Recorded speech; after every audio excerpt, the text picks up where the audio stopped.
How to write a letter to landlord about problems? We're going to answer that question in this video.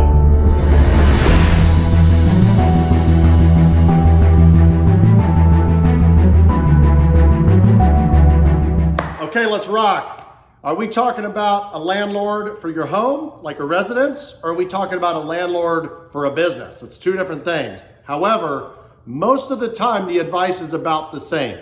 If you've got a landlord, let's say you live in like a duplex or something like that, you probably know your landlord a lot better. You've probably met the landlord, but if you have a landlord in business, a lot of times you've never even met that person or that group. It's just how it is.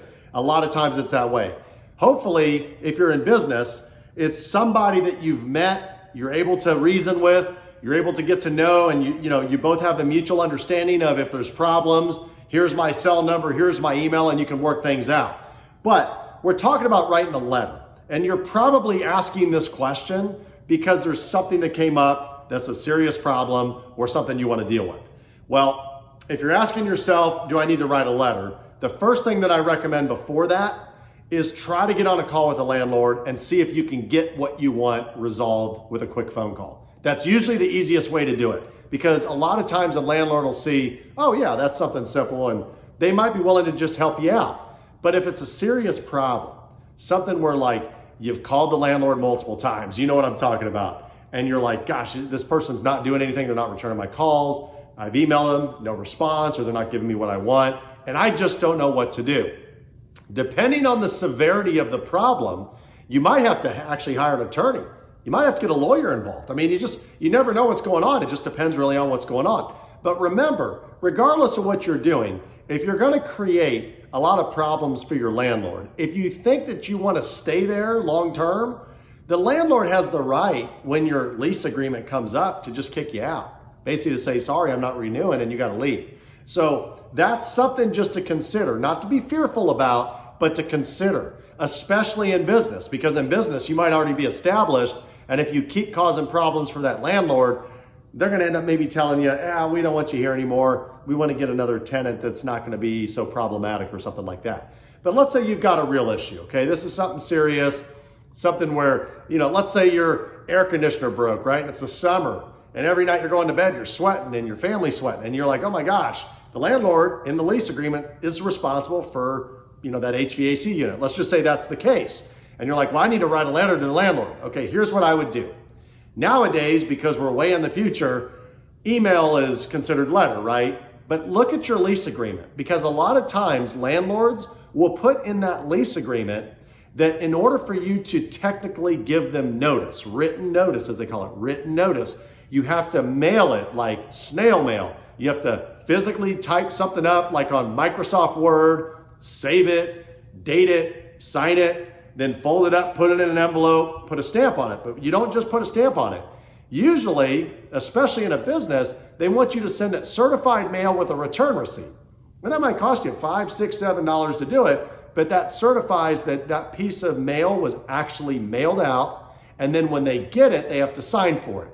And then you get like a return receipt. So the post office will send you a confirmation, like a little receipt back. It's usually like a little green card that they'll like tape onto the envelope that landlord will have to sign, and then you'll get it back, and that'll prove that they got it. Okay, so check your lease agreement.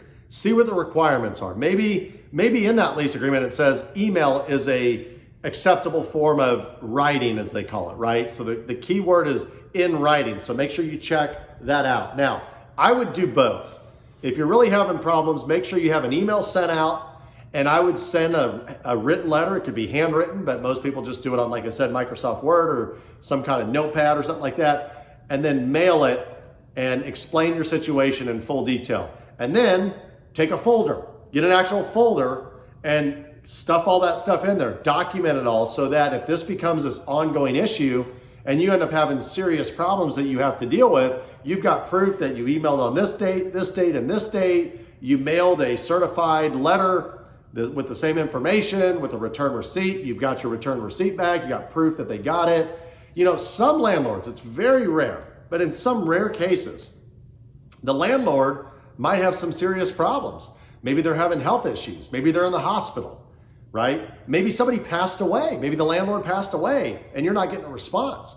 right? So these are possible things. Maybe the landlord isn't just ignoring you, right? So you got to think about what's going on. But you need to have written proof so that if by any chance, and I don't recommend breaking a lease, but let's say like you got serious problems and you can't live there anymore, or your business can't be there because the place flooded or something like that, and you've given landlord every form of written notice or whatever, you just gotta, at some point, if it's gotten that bad, you gotta move out, right? And you're gonna do that. You need to have ammunition. So if by any chance, somewhere down the road, this landlord comes back and they wanna try to sue you, or they wanna try to put pressure on you to, hey, you still owe me the last 6 months of rent, you just moved out. You say, no, nice try. I've sent you 5 emails on 5 different dates. I sent you a certified letter with return receipt. You got it. You signed for it. I know you did. You ignored me. I had living conditions I couldn't live in. You're the one that's supposed to be taking care of this place so I could live here. I mean, no reasonable person and no judge in any court of law is going to side with you. You should know this. I made everything I could. I wasn't going to let my family, get sick or get this or whatever, or my business. Here's a great example. So many years ago, probably somewhere close to 20 years ago, we were moving our trading card business from one location to another. We were expanding, so we're going from a smaller place to a bigger place. And we still had something like 10, 11 months, maybe something like that many months left on the old lease, but we wanted to get out. We needed more space. We had to get to the new space and we already signed the new lease. So we basically were having to pay double the rent. We were having to pay rent on this spot and rent on this spot. And we're like, geez, it is what it is. That was kind of the cost of doing business to make that transition, and we went with it. So then we asked the landlord, hey, can we sublease? Can we at least try to get some of our money back by finding another tenant to move into your space? They could pay us that rent, and then we could pay you so we're not losing as much money. He said, yeah, absolutely. That's totally fine, as long as we're okay with the use, because the landlord has to make sure that, in a business that they're not allowing other competing businesses, or some business that's coming in is not something that they want in their center or whatever. So they approved it. And it ended up being like a minute clinic, like a healthcare place where people that were sick would come in and see the doctor or whatever. That's who was leasing from us. Well, during the time, I remember this, during the time as we were pretty much finishing our business, maybe the last year, 2 years, excuse me, a nail salon had moved in next door to us. And so we're sitting there having to deal every single day. I don't know if you've ever walked into a nail salon, but the amount of chemicals they use and the smell of that place will give you a headache like instantly. And so this nail salon moves in, and now we're having to deal with this every single day, and we didn't deal with it for years, and it got really bad. Well, we just almost got immune to it. We just kept dealing with it, whatever. We'd open the doors. Where were we going to go right at the time? Well, we move out. We're in the new place. There's no nail salon, so there's no problems for us. But this doctor moves in, and after a couple months, he writes us a letter and says, hey, I can't be here anymore. This won't work. I'm a doctor, and I can tell you this is unhealthy living conditions. You can get really sick and maybe die from the chemicals they're doing. And I don't know. I'm just speaking from what he said. He wrote us a letter. And so we're sitting there like, well, dang, we still got to pay this landlord rent, but we just leased the place. We were there. We know how bad it was. We complained to the landlord, but they weren't going to do anything about it. They just wanted probably the rent money from the nail salon. And we're sitting there going, well, wait a second now. We might actually have a legitimate way to get out of this lease. And we didn't want to go into default. We didn't want to get sued, whatever. But at the same time, we've got a doctor telling us this is unsafe. Like, if you're going to bring in some new tenant, like a nail salon, that's going to disrupt the center or other tenants and be an annoyance and a health hazard and all that, that's probably grounds for you being able to get out of that situation and not have to pay for it anymore.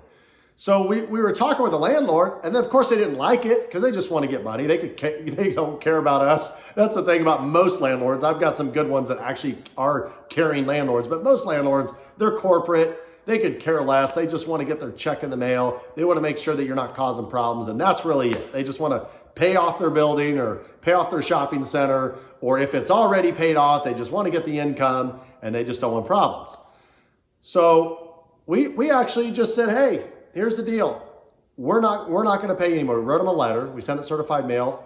So we're not going to pay you anymore. And we're not going to pay you not because we're not going to pay you just for no random reason. We're not going to pay you because the doctors told us that because you brought this nail salon in, that this is unhealthy. This is unsafe. And so we're going to let him off the hook, and y'all need to let us off the hook. And we're not going to come at you for any damages. At the time, when I was younger, I had asthma. So I'm dealing with all these health issues, right? With breathing already. It might have already made my asthma worse, but I just put up with it. I was young. It is what it is, and I just put up with it. But you don't necessarily have to put up with it. So I hope I've answered your questions. How you write a letter to a landlord. The best way is to kind of do two things at once. Send them the email, send them a certified letter with return receipt through the post office. Keep all of that information in a folder. Every time you send an email, just print a copy, a physical copy, put it in your folder so you've got documentation.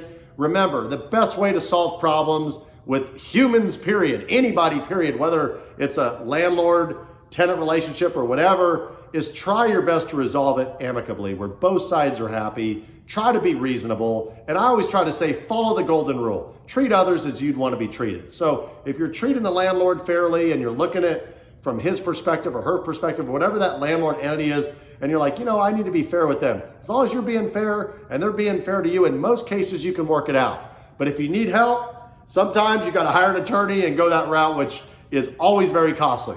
So anyway, I hope this video has helped you out. Please like it. If you have any questions, please comment. And don't forget to subscribe, because that subscribe button, you're going to get an email every time I upload a video. And remember always, as always, keep pushing, push hard, and be the hustler.